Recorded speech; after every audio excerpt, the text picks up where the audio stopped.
Story of how one duel in a forgotten graveyard changed Western movies forever. Number 10. A genre on the edge. The Western once stood as Hollywood's proudest symbol, a reflection of America's spirit, its rugged beauty, and its fascination with justice at the edge of civilization. For decades, the genre ruled movies depicting moral struggles and expansive skies. However, the Western was becoming less popular by the early 1960s. Then, an Italian filmmaker, and his name was Sergio Leone. Leone revolutionized what a Western might be with the good, the bad, and the ugly. And at the center of that rebirth stood three men bound by greed, fate, and survival. Number 9. Three men, one destiny. The story's quite straightforward.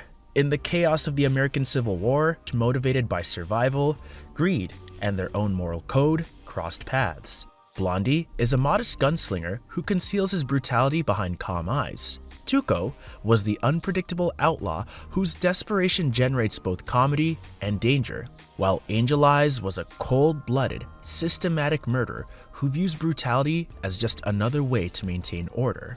Together, they search for 200,000 worth of Confederate gold hidden in an abandoned graveyard.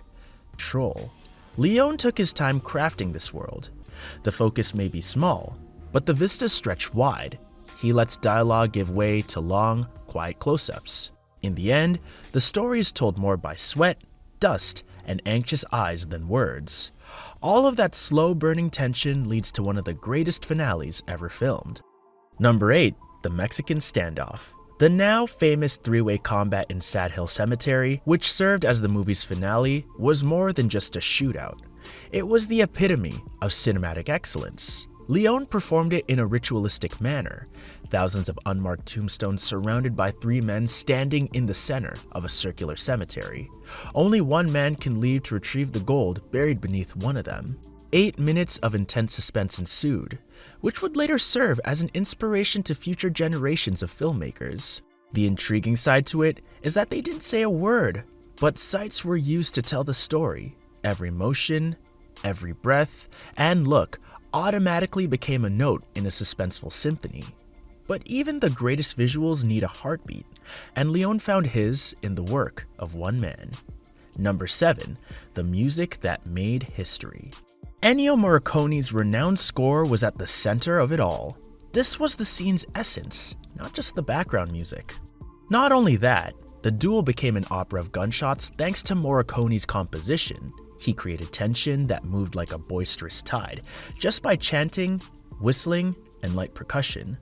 The music was full of moments, directing the camera and heartbeat rather than overpowering them. With this single sequence, Leone didn't just complete a film, he rewrote cinematic language. Number 6. Changing the language of the Western. The good, the bad, and the ugly's Mexican standoff altered the way filmmakers considered narratives in general. Westerns were frequently filmed in simple terms before Leone, with expansive landscapes, swift gunfights, and distinct moral distinctions. Leone substituted rhythm, quiet, and ambiguity for them. The crowd learned to wait for his camera, to pay attention to a finger twitch, an eye tremor, or the sound of wind blowing over dust. By demonstrating that the instant before the trigger is more exciting than the actual shot, he redefined tension and suspense. But beyond that, the word hero had a different meaning. There wasn't a single obvious good guy in that stalemate. Every character possessed both humanity and brutality. There was no pristine morality in this world. There were only decisions and the consequences of those decisions. Decades later, such uncertainty would permeate movies. The DNA of Leone's final duel can be found in a variety of genres, including criminal dramas, westerns, and contemporary superhero films, from Tarantino's Reservoir Dogs to Clint Eastwood's Unforgiven. And although its impact wasn't obvious at first, time would reveal the truth. Number 5. Legacy and recognition. Critics were split when The Good, the Bad, and the Ugly premiered. Some people wrote it off as being too violent, too stylized, and too dissimilar from John Wayne and John Ford's tidy westerns. But as the movie gained popularity, even its most critical audience came to see it for the masterpiece that it was.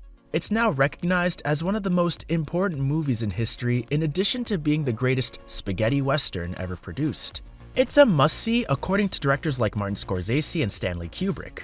The best directed film ever made, according to Quentin Tarantino.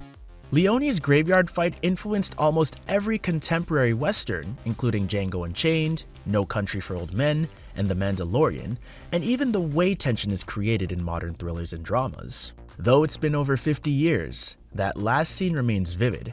And while the music lifted the emotion, the camera carved the tension into film history. Number 4. The twist of fate. When the final shots rang out, it wasn't victory, it was inevitability. Leone's duel wasn't about good defeating evil. It was about who survived.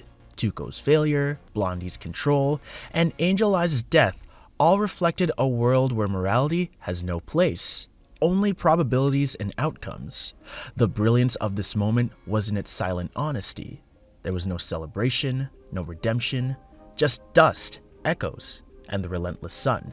Leone dismantled the myth of the Western hero. Even though Blondie might have been the good, he's no savior. He's simply the one who played the game better. By stripping away the moral reward usually granted to the victor, Leone forced the viewers to confront the raw truth of his world, that survival isn't proof of righteousness, but endurance. The duel's conclusion felt more like fate fulfilling itself than justice being served.